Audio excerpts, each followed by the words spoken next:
start learning the Goldust character, you're being androgynous and all that kind of stuff, and then the next guy that you're going to work with is the Undertaker. And, you know, people just don't rub their arse up on his dick. That's just not what happens with the Undertaker.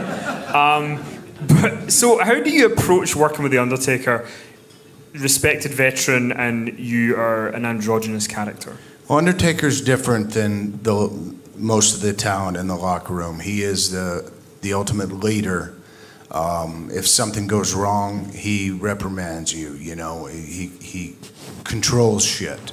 He makes sure everything is worked smoothly backstage, and nobody has any heat with anybody, and he calms it down. You know, he's like the judge and the executioner. And you know, they come with this idea that I'm going to work with Undertaker, and we're going to end it in a casket match.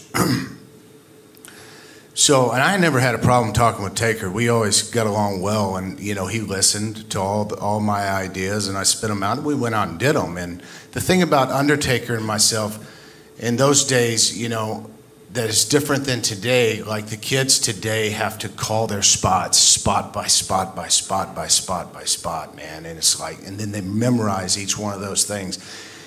Sometimes the crowd's not going to react to the thing that you memorize, so you have to know how to improvise and change it on a dime and get the people to where you need them to be.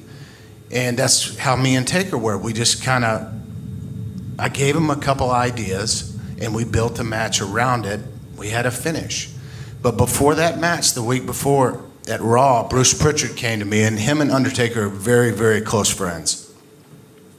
He said, I want you to, I want to play a rib on Taker, he said. I'm like, oh, fuck, no, Jesus, come on, man. This is Monday Night Raw here we're shooting, right? So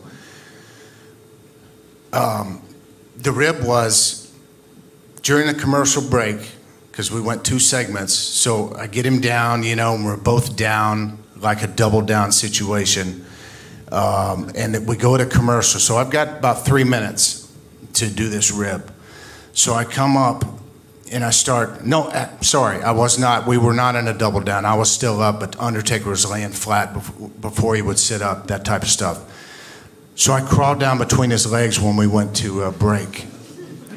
And now I've crawled around and kind of touched Undertaker's chest and his head and stuff like that, but I started crawling up his legs, and it's very sick. I mean, just crawling up his legs and just getting closer, teasing kind of feeling, right? And then I look up at the audience and I just give the big old tongue thing, just the and I grab my hand like this and I put it right on his dick. And I'm just rubbing right there, and I'm making these faces all sexual-like, and I'm like, what the fuck am I doing? Bruce is gonna kill me, Undertaker's gonna kill me if I don't do it, you know? And it's just like, what am I doing? Undertaker's gonna kill me after this.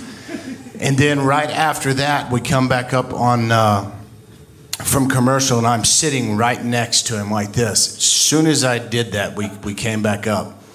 And then Undertaker sits up, and I'm looking over here, right? And I'm rubbing myself, and I turn around, and we both look at each other like this, and I get scared, and I run out, and that's the end of the segment, basically.